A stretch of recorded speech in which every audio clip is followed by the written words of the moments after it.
Hello and welcome back to the Ultimate Fighting Casuals. I'm Tom. And I'm Jack. And this week we're going to be looking at UFC 259 Adesanya Blachowicz, breaking down a lot of the fights on the card, because from top to bottom it is absolutely stacked. It's raucous, mate. And to say that Adesanya is an Adesanya card, you're absolutely right. But let's also not forget the other obvious things. There's two insane title fights. Absolutely. One absolutely insane one, because I do think the Amanda's a bit...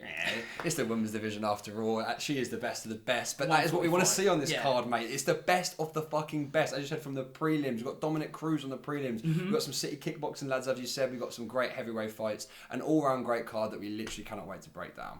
So to have a look at a couple of the early prelim boys, we've got Carlos Ulberg and Kai Kara France. Carlos Ulberg is light heavyweight, so 205 pounds. Kai Kara France is flyweight, 125, but he has got power. They train at City Kickboxing. Yeah, with Adesanya as well. So as we always say, iron fucking sharpens iron, mate. If you're training with Adesanya every single day and all those guys over Dan there, Hooker, yeah, you've got to be good. That's just a crazy gym, man. You've got to be a really, really good fighter. Kai Kara France, I should have probably done my research for him. Who did he fight? Was it you told me this? He fought someone last time. We're gonna have to. So it was on the last Izzy pay-per-view. So on yes, the Costa it was. Card. I believe it was Brandon Royval. Yes. Oh, I remember why now, because he's the guy that everyone was hyping up. That Brandon guy, I watched loads last year. I think he fought like 3 or 4 times last year, and he came out in a couple of fights really, really quick and good. And that's why I remember him beating him. Because I remember him losing being a big deal and being like, oh shit, this Kai Kara France guy must be like an actual like decent fighter. No, he lost to Brandon Royval. Oh, he lost that fight? Yeah, so he got knocked out by Brandon Royval, who then fought somebody recently, I can't remember. Yes, he lost. Though. Yeah, he lost his next fight. Oh, so that's where I'm at. So I am there. Yeah, absolutely. 100%. So I want to touch on a couple of bantamweight fights on the main prelims. Headlining the prelims, we did touch on it yesterday, Dominic Cruz versus Casey Kenny. Quite an awkward fight for Dominic. Casey Kenny, an up-and-comer, but Dominic really has to go in there and establish himself. Yeah, I think that Dominic now coming off of, as you said yesterday again, off the Cejudo loss and just sort of been in the gym for 6 months, that's absolutely great to see. And the UFC love doing that veteran versus an up-and-comer thing. And I think this is be a big statement for Dominic actually to sort of beat this up-and-comer in Casey Kenny. And I think he actually ultimately can do it. My money will be going towards him. But I hope he does come out on top as well. 100%. He's a legend of the sport, and it'd be good to see him do it.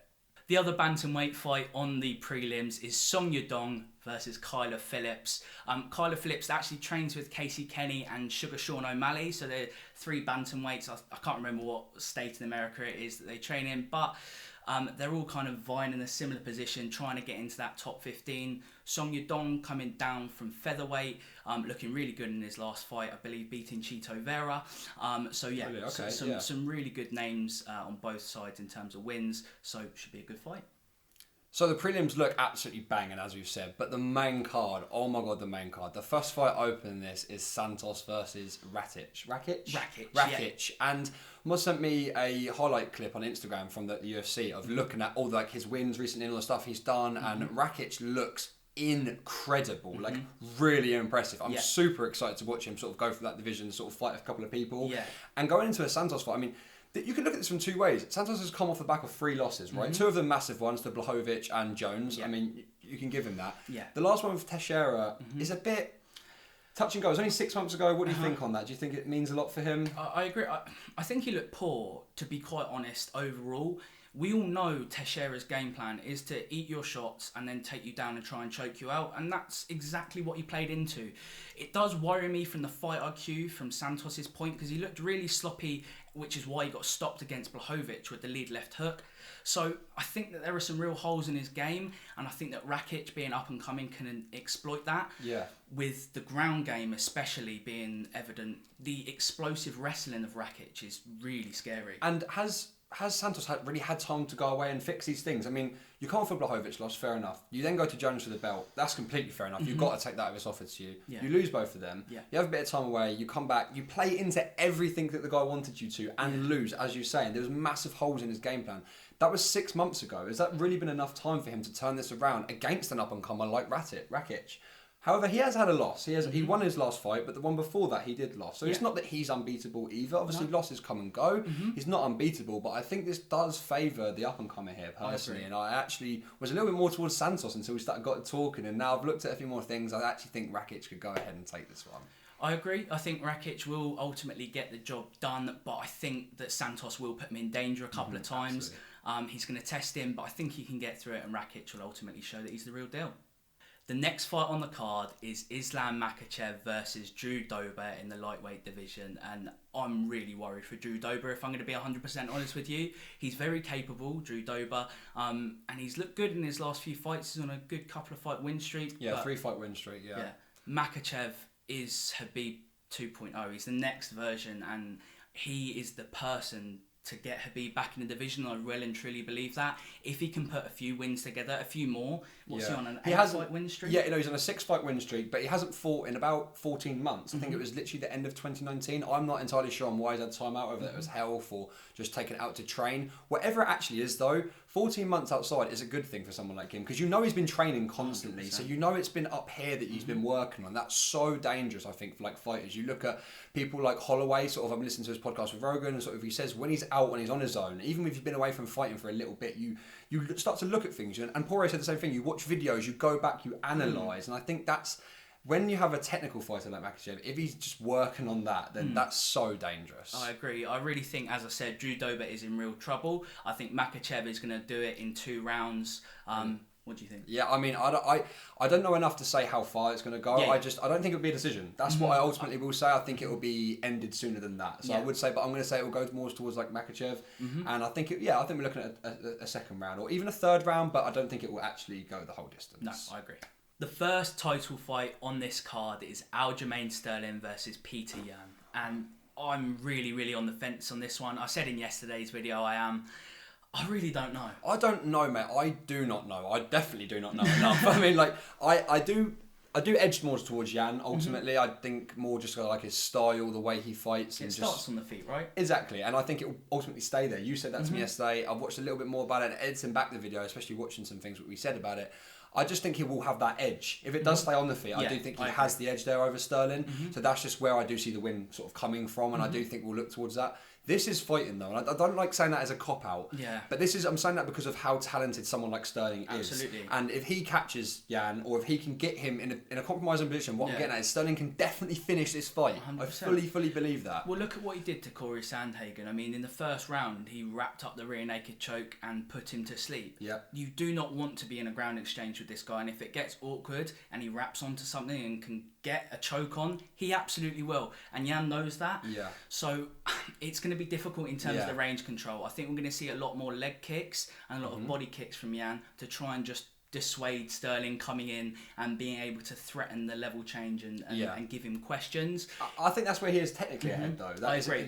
You know what I mean? I think, and adding on to what we've just said as well, that is ultimately my reason for thinking he will win, because I completely agree with everything you just said. I think he's just more of a technical level fighter, and I think that coming into this, he'll know that with Yan, and looking at what he did to Sandhagen especially, that is not something that he will want to be involved in. He will not want to give up his back or get in that jiu-jitsu sort of vibe position, because it will just not go great for him. No, not at all. But my prediction will head towards Yan winning this. I do see it potentially even going all the way. I really do, especially at this weight. It's one thing I've learned is the knockout does take a lot, and I just think in such a high level fight you never really know. No. I think we could see it go all the way, but I'm going to go for a Yan win regardless. What about you? My money will be on Yan as well. I think ultimately he'll get it done, but I really like Aljamain Sterling, and I'd like him to do it as well. Even if I lose money, I'd still like to see him do it.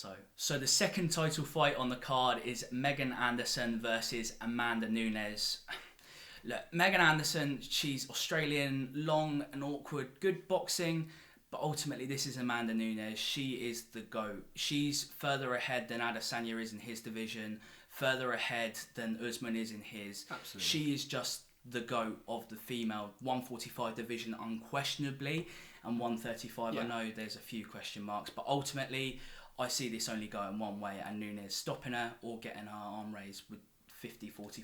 Yeah, I completely agree, and I think there's not really too much to even say on that. I just think Amanda is the best we've seen from them. I think she will continue to be. It just shows complete dominance, just shows just a level above. It gets as simple as that. The rest of them sort of hit, and she's just up there. I think she'll easily retain this belt. I think she'll knock her out in the second round. That's just going to be my outlandish prediction, because I think it is a Nunes win regardless, and I'm not going to pretend like I know too much about her and go into too much technical aspect, because I just think that she just shows in every single fight just why she's actually a better fighter than her opponents. I agree. The final title fight on this card, Izzy Adesanya versus Jan Blachowicz. I am so excited for this fight. More than anyone, I am the biggest Izzy fanboy. You've seen all the videos over the last couple of months. You know how much I talk about him and go on about him. Yeah. I think he can be the undisputed GOAT. All this stuff. Regardless, this fight is 2 days away. I am so excited, mate. What about you? I simply just cannot wait for Adesanya to step in the octagon again. Every time he does, he puts on a spectacle. Okay, Romero fight wasn't the best, but ultimately he did what he needed to do to get his hand raised. And from a champion, you can't fault that at all. No. I think we're going to see more than that on the weekend, though. I think he is going to run through Blachowicz. Yep, me too. I really do. I think Blachowicz is going to be too slow. Adesanya is going to be cutting angles, and we're going to see a lead left hook finish similar in the pocket to Robert Whittaker. Yeah, I absolutely agree. So I said in the other video that I see Jan similar to Paulo and to Costa. I use their second names. I'm saying Jan because I can't be asked to do the 100%. So I look at Jan similar to Costa and Romero, but I think that this could go similar to a Costa way of the fight. I don't think this will get as dirty as a Romero one. I don't think that Izzy is going to give him anywhere near as many opportunities to land, because I think if he does, it could be. You never know. I think Jan's a big boy and he's got the Polish power, so you 100%. Never actually know where that could lead. I just think Izzy's so much more technical, such a better fighter at keeping distance, keeping Jan away. He knows how to fight a fighter in this style. That's what I think's the main 100%. Thing here. And I think we're gonna. Well, it's a bit obvious what we're saying, isn't it? I think we're gonna see a double belt champ again, and I think we're gonna see the best one of them all. And I'm really, really excited for this, mate. I cannot wait to see what Adesanya can do with the 205 division, with people like Rakic coming up as well. Yeah. I know we don't want to do too much MMA math on this one, but there are some exciting fights out there. It's absolutely right, mate. If Rakic can come in and beat a Santos, who's, a big name, and 100%. Do these things, if he can get a couple more under his belt, you never know. We said this yesterday. Who is there at 205? What actually is there for him? Well, here you go. Here's your opportunity, your other fighters. Izzy's coming into your division, so prove to him why you should be fighting and why you want to get your belt back. Do you know what I mean? I think Izzy's there to prove a point. Absolutely. As you said, everything's a spectacle. When he walks in the octagon, I've never seen anything. Only McGregor, maybe when he goes in the middle and does this. I've never ever seen someone, the way he draws everything. I know he's only playing about and just trying to get in the other person's head, but fuck does it even get in my head? I'm like, shit, this is a real, that is real. That is a real championship mindset. To step in that octagon, to do those things, it takes something. I'm an Izzy fanboy, I can't stop talking about him. He is different gravy, and his composure, his ability, everything. It's no wonder why we absolutely love him and want to see him get the second belt, and ultimately go after John Jones and become triple belt. Yeah, the triple belt, mate. The triple belt. So just quickly to touch on our predictions for that, I do think Izzy's going to KO Jan actually, and I think it's going to happen in the third round. That's what I'm actually going to put money on as well. I'm doing an ACCA. They will be on the screen, by the way. We haven't done that in the future. They'll definitely be on the screen. But I'm going to whack a quid on it being in the third round KO. What about you? I think that's a very decent shout. I could see second or third as well. I don't want to just jump on. What I'll say, I'll go fourth. I'll say it takes him a little bit longer. He's going to try and feel him out in the first round and tire the bigger guy out. Yeah. So thank you very much for watching this week's video. Well, not this week's video, we've done 3 this week, but we're absolutely loving it and I can't wait to do a few more. Hopefully Adesanya gets it done on the weekend and gives us some more talking points. Yeah. But like, comment, subscribe, all of that good stuff. Anything from you, mate? Well, I don't know what to say at this point, but I guess you have to check out the Instagram down below. The link will be there 100%. Get on Moz, he's posting more shit. There's so much good stuff going on there. Lots of content going up like this week. Hopefully I'll have many more weeks. We're very appreciative. Thank you so much for watching and we'll see you next time. Bye. You did that on purpose, didn't you? Yeah.